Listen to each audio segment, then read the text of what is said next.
to the Haunted Library. Today I'm going to be reading Smoke and Mirrors. It's a real nightmare on Fern Street. So gather around, my little darlings. Book, come now, come.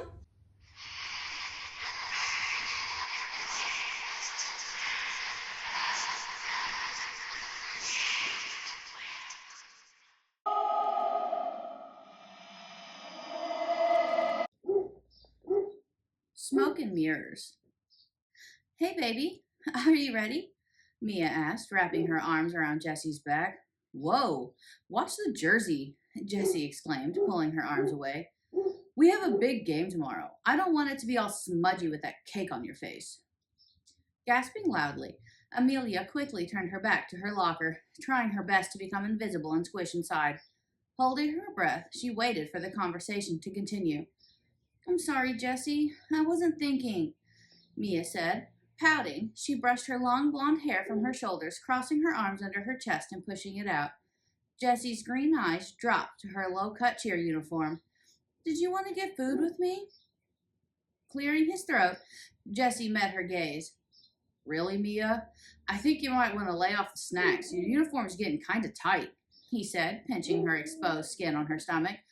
I'm going to go toss the ball around with the boys. 1986 state champions, baby. Just you wait. Ooh, ooh, Jessie bellowed, pounding his chest, slapping her butt as he walked by, smoke almost visible as it rolled off her back. What the fuck are you looking at? She sneered, slamming her fist into the dingy locker. Nothing, Amelia stammered, squeezing her brown eyes shut. That's what I thought, Mia said. Kicking her in the back of the knee, Amelia's leg buckled. Slamming her face into the chipped yellow locker, she crumpled into the ground. I hope you studied better for that geo quiz. If I fail another test, I swear to God I'm shaving your head, she said, spitting her gum out. The pink wad bounced off Amelia's long, fuzzy brown hair. Shaking her hair out, she strutted down the dimly lit hallway. Standing up, Amelia dusted down the back of her skirt, side-eyeing the discarded gum. She grabbed the compact mirror from her locker, scooping the gum into her mirror. Amelia snapped it shut, tucking it away in her messenger bag. Running across the school as fast as she could, she burst through the double door, sighing. She watched as the buses pulled away from the curb. At least Thursday's a late shift. Dad would kill me if he knew I missed the bus, she mumbled, taking the stairs two at a time. The leaves crunched under her worn brown loafers. The cool autumn breeze blew around her legs, making goosebumps spread all over her almond skin. Pulling her cardigan tighter around her, she headed home. Fern Street wasn't a far walk, but the thunder in the distance spurred her on faster. Icy raindrops began to sprinkle from the dismal clouds. Jogging the short distance to the mailbox, she pulled the door open. Grabbing a large stack of envelopes, the red stamp read, Overdue. Amelia shoved the crumpled envelopes into her bag, banging the door shut, rattling the numbers on the rickety post. The rusted number plate that hung on lost its battle, twisting upside down on the pole. Amelia scrunched up her nose, rotating the plate back into place, and sighed. Since her mom's accident, her dad had really let the old house go. She could hardly look at the old porch without seeing her mom swinging in the morning sun. How her mother fell out a window while stuck in her sheet, Amelia would never know. But this was the only home she had ever known. Shaking her head to free herself from the bad thoughts, she hit the door moments before the sky opened up. The heavy rain beat down on the roof. Fishing out the compact, Amelia dropped her bag onto the floor. She kicked her brown loafers and hurried upstairs. The worn teal carpet was matted. Spots of the stairs had holes worn through it. Stopping at the top of the steps, she strained her hearing just in case her dad had come home early. Letting out a breath, convinced the coast was clear, Amelia dipped into her bathroom. The one thing in the house that still looked new was the ugly wallpaper. The garish pink flowers made it feel so cramped, like you were being swallowed up by a diabolical field of roses. Shimmying the toe board off the vanity, she reached her arm into the back and pulled out an old metal lunchbox. She plopped onto the ground and giddily opened the latch. Amelia set out the black crushed velvet cloth and placed the 5 white taper candles around it in a circle. Striking a match, she meticulously lit each candle one by one. Wiggling her fingers over the open box, Amelia selected a scrap of brown paper sack and tore off a chunk. Pulling out a pencil and sharpening it to a fine point, then she got to work, scribbling over the paper 13 times. She wrote, Mia Ann Stevenson. Switching out her pencil for the black pen resting in the bottom of the pink lunchbox, scratching over her name, Amelia wrote, Answer my call. Come to my house. Opening the compact, she flicked the gum onto the paper. Dropping the paper into the silver bowl, licking her lips, she struck another match. Lighting the paper on fire, she wafted the smoke out of the bathroom window, placing the bowl on the windowsill. Amelia stretched her arms up toward the ceiling. Groaning, she wrapped her hair into a bun and stalked down the hallway. Grabbing her phone off the ivory dresser, she plopped down onto her bed. Laying the phone on her chest, she hummed while drumming her fingers on the hard plastic. Rolling over onto her stomach, she jabbed the number into her phone. Hello? The male voice on the phone asked. Hi, is this the Stevenson residence? She asked, lacing her voice with honey. Why, yes, it is. Is Mia home? It's Amelia. I'm a friend from school. The mouthpiece was muffled as if it was covered.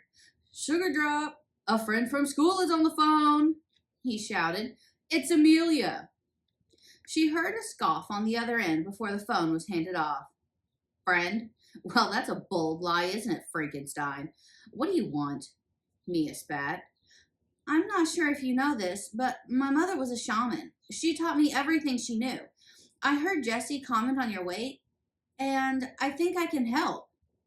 Amelia held her breath, waiting for her reply. No shit. You're not fucking with me, are you? I would never lie about my mom. I'm serious. It's a little native work and your uniform won't be so snug. Watch it, fat tard. You could never fit into a cheer uniform. Will this take long? Jessie's picking me up at 8. Oh, no, maybe 20 minutes? Address? She barked, sounding bored already. 111 Fern Street. Glancing at the clock on the wall, it read 4:45. Fine, we'll be there shortly. I swear to God, if you do anything weird, you'll wish you were strung up next to your mother, she growled out before hanging up the phone. We? Amelia asked into the dial tone. Kicking her feet, she let out a high-pitched squeal. Jumping up, and she took off down the hall. She peeked at the silver bowl, and grin took over her face. The gum and paper had burnt to ash. Blowing the contents out the window, she packed everything back into the metal box, stowing the pink box under the vanity. She pushed the toe board back into place. A sharp rap on the door caused her to jump. Sucking in a sharp breath, Amelia fled downstairs. Ripping the front door open, she paused. The royalty of her high school stood on her step, looking uninterested already. Are you going to invite us in or just stare like a goon? Mia inquired, tapping her nail on her pale arm. Oh, yes, please come in. Backing out of the doorway, she opened the door wide. The trio of girls ushered inside, hesitation and disgust palpable in the air. So, this is your house, huh? Emma asked, her brown eyes darting around the cluttered living room. It's, Charlotte started, trailing off mid-thought, leaning in to get a closer look at the buckhead that hung on the wall. It's a dump. Fitting you lived here. Mia finished for her. Let's do this shit. Dope. Sit over here, Amelia said, gesturing toward the sofa. Sit there. Dusting off a faded plaid cushion before she settled into the love seat, Charlotte's brows knit together, repulsion painted on her angelic face. Picking up a silver plate, the gray powder looked harmless. I'm going to blow this in your face. Pause. What is it that you think you are going to be blowing in my face? Mia asked.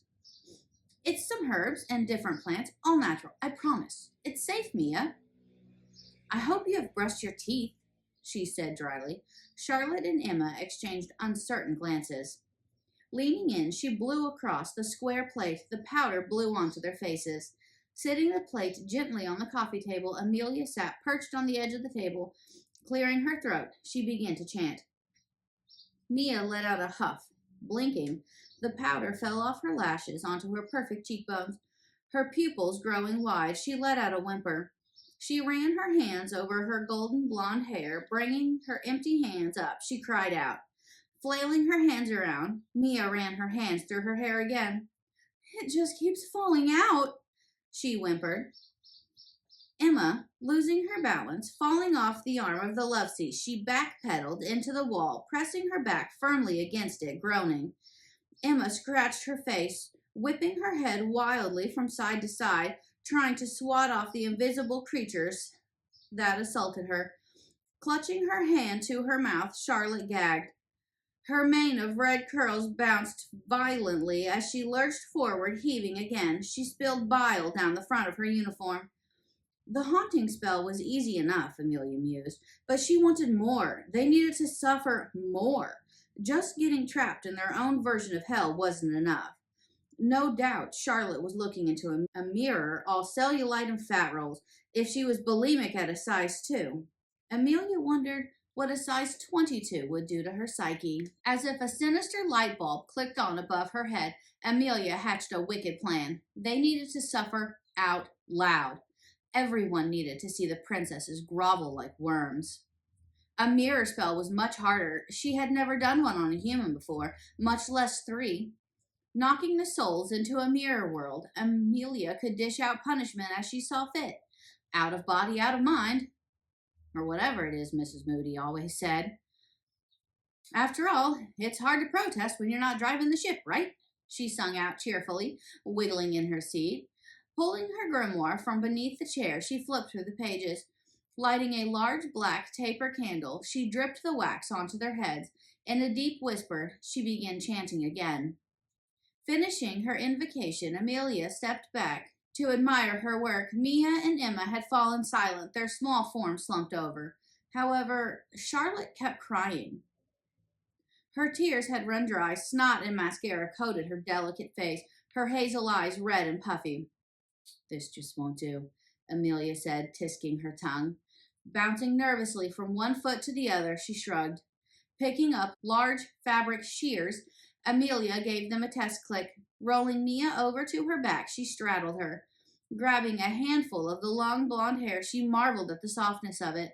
Cutting wildly with the shears, strands fell all over the sofa. Laughing uncontrollably, she sheared off all of her hair.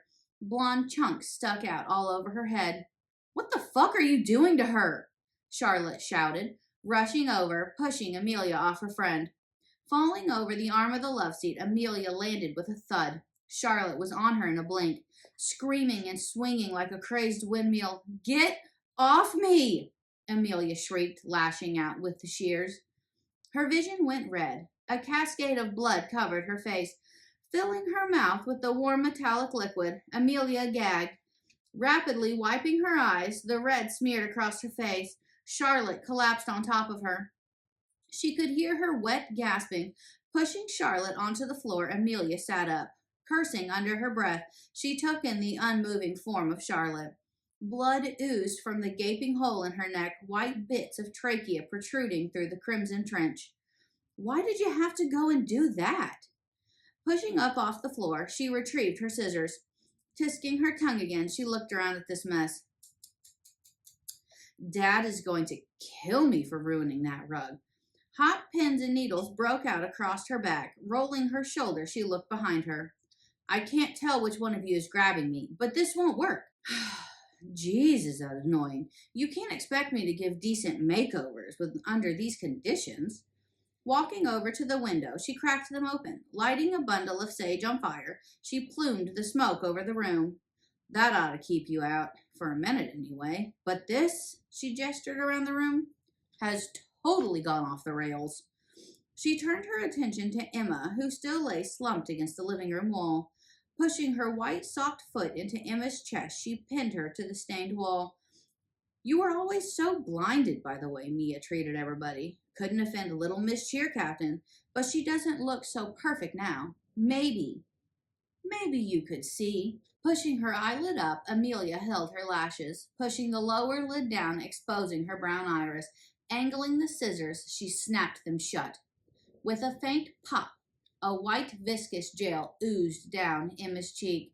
The faint jingling of keys rang out through the door moments before it flung open wide. Heavy boot steps sounded down the hall. Amelia, whose car is that? Do you have people over? What have I told you about inviting people? Freezing, in the living room doorway, he paled, taking in the bloodbath that coated the floor. Welcome home, Daddy. Mommy has been terribly lonely since you pushed her out the window. Do you want to see her too? Amelia asked, stalking across the living room with the shears in hand. David dropped the greasy riot burger bag, burgers spilling across the floor, and turned to flee. One swift movement, Amelia leapt onto his back, and they crashed into the floor.